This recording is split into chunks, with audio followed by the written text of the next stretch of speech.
Огонь!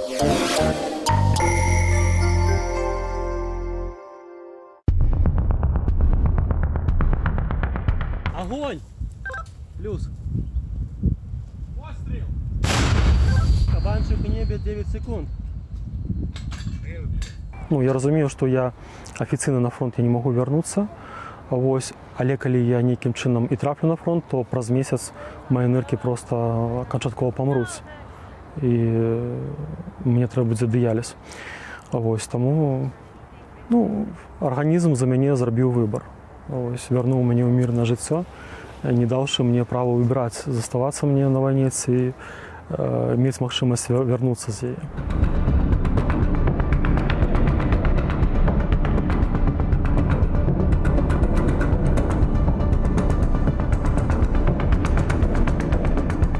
Я сышоў з палка, мне камісавалі па стане здароўя ў канцы верасня 23 года.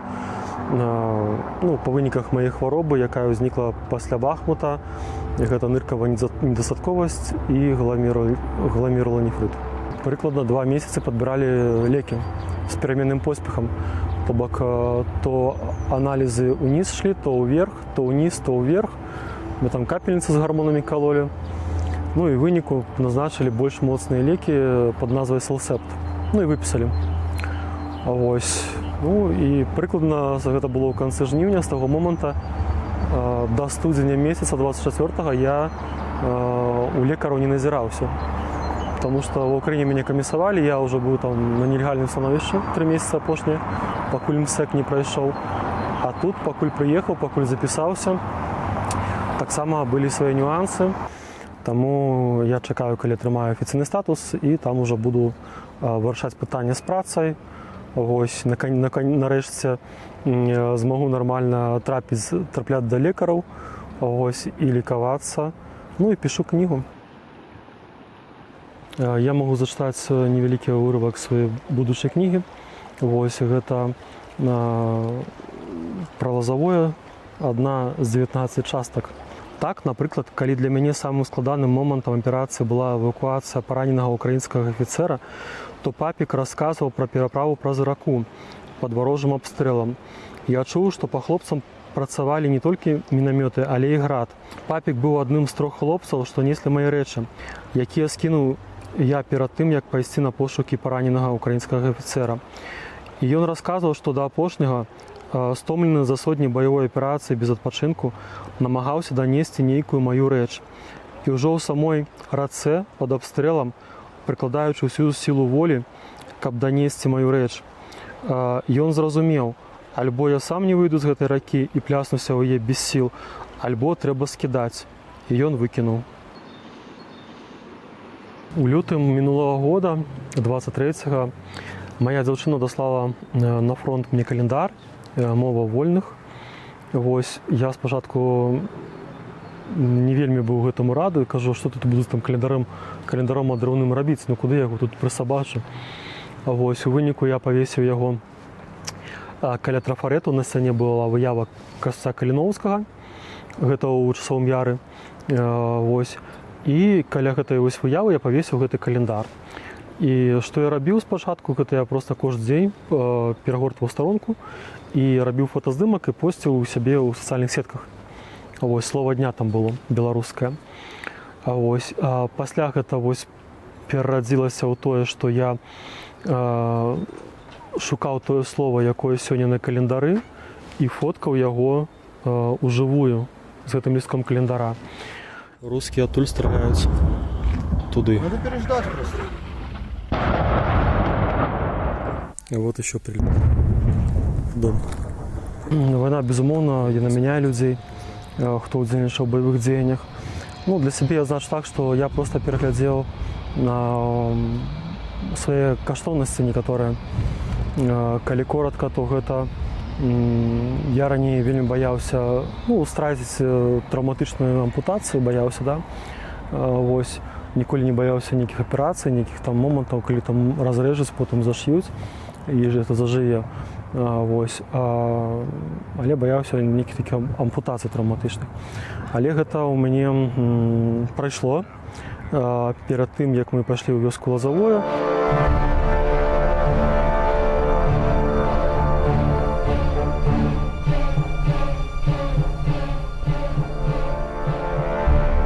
трэба было прайсці праз лес, які быў замінаваны.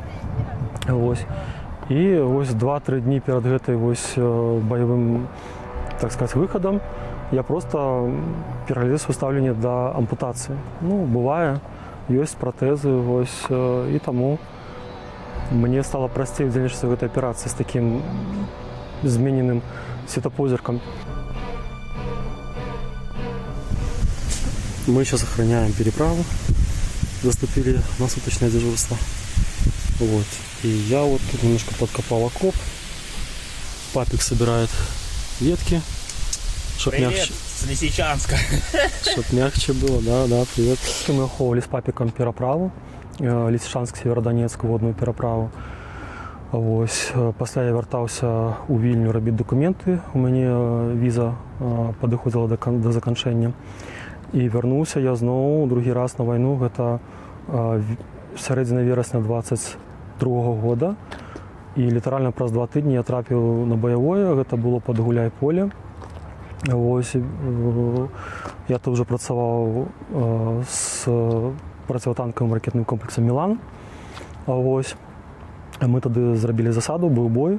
Хлопцы наші штурмавалі пазіцыі рускіх, а мы сцераглі дарогу, каб на яе не выехаў там, броня руская на падмогу рускім, якіх штурмавалі нашы. Ось тады наш камандзір з Мілана трапіў, пашкодзіў рускі танк, які выязджаў на гэту дарогу, выехаў працаваць па нашым хлопцам. Ось, але ў яго не атрымалася зрабіць ні аднаго выстрала, і ён проста пасля траплення снарада ён заднім ходам з'ехаў з поля боя. Бахмут, 30 снежня 22 года. Мы на позиции СПГ-9, чакаем координаты цели. Русские у тым баку, прикладно у 2,5 километрах от нас. Будем робить российским оккупантам кусь за Беларусь. Живе Беларусь. Раніца починається не з кави. Мы были ў Бахмуце, працавалі на пазіцыі сваёй, яна называлася «Жигуль», а вось пазіцыя Сапага. І ў нейкі момант ззаду за намі, там, дзе рускіх не павінна было быць, пачалася страляніна, там можа ў кілометры ад нас. Ось, і ваяр вельмі перажываў, хадзіў там за браму, глядзеў там з аўтаматам, каб там, хтось з рускіх там не з'явіўся выпадкова. І я кажу, чаго ты хвалюешся, там ж, калі прорвуць фронт, там паведаміць. Это ж не 41-й год, есть рации, там все такое. Ваяр каже, мало ли что там, може не поспеют, да. Ось, я на його гляжу і кажу, ведаєш, тоді у нас буде видатна можливість поспробувати стріляти з Сапога прямою наводкою. Прямая наводка – это 800 метров. Мы, звичайно, навесом стреляем там на несколько километров, а прямая наводка 800 метров, то бок 800 метров – это отлеглость, якою можуть уже з кулемета себе, покласти. Ось. Доволі така адносна вже така, небяспечна для нашої зброї. Ваяр на мене поглядзеў, як на вар'ята, мабыць, нічога не сказаў. Ось, я ў яго вачах прачытаў кусь, не смешна, це жарты.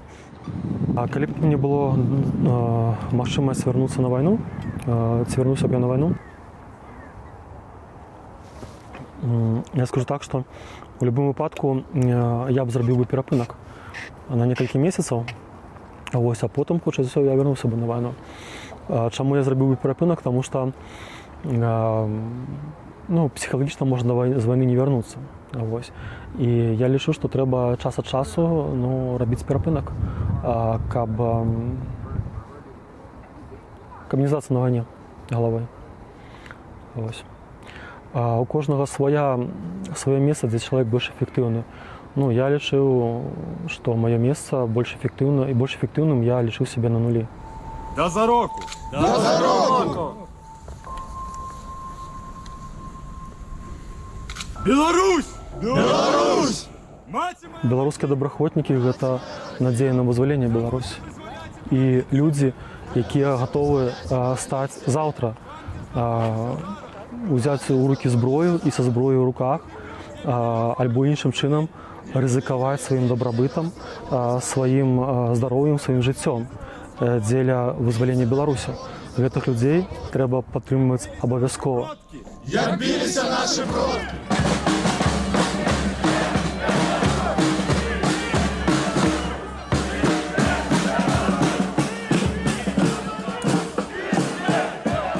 Усі акції, мерапрыемствы, якія праводзяцца ў Вільні у гонар беларускіх добраахвотнікаў, прысвечаныя беларускім добраахвотнікам, яны альбо арганізаваны мною, альбо неабыякавымі беларусамі. Калі мы ўсе пачнем падтрымліваць толькі ахвяр, якіх, безумоўна, трэба падтрымліваць, а гэта, я лічу, неправільна. Колькасць ахвяр ад гэтага не паменшыцца. Калі мы будзем падтрымліваць тую сілу, якая спыніць рэпрэсіі, якая зможа колькасць ахвяр зменшыць да нуля, тады мы зможам спыніць рэпрэсію ў Беларусі, вызваліць Беларусь, і нарэшце рэшт вярнуцца ў Беларусь. 18:20 мы атрымалі загад пакідаць пазіцыю, ўжо цямнее, і мы выкарысталі весь боезапас.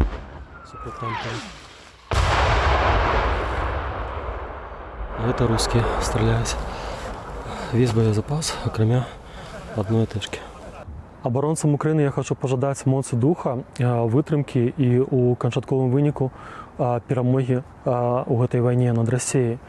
Я лічу, што Украіна праграе вайну толькі тады, калі украінскія жаўнеры перастануць адчуваць падтрымку украінскага грамадства. Падтрымка грамадствам сваіх жаўнераў гэта вельмі важна для захавання духа і для працягвання барацьбы байцам, якія сёння ў акопах рызыкуюць сваім здароўем, сваім жыццём дзеля таго, каб Украіна была вольнай і каб Украіна існавала. Быстро, Беларусь! Быстро!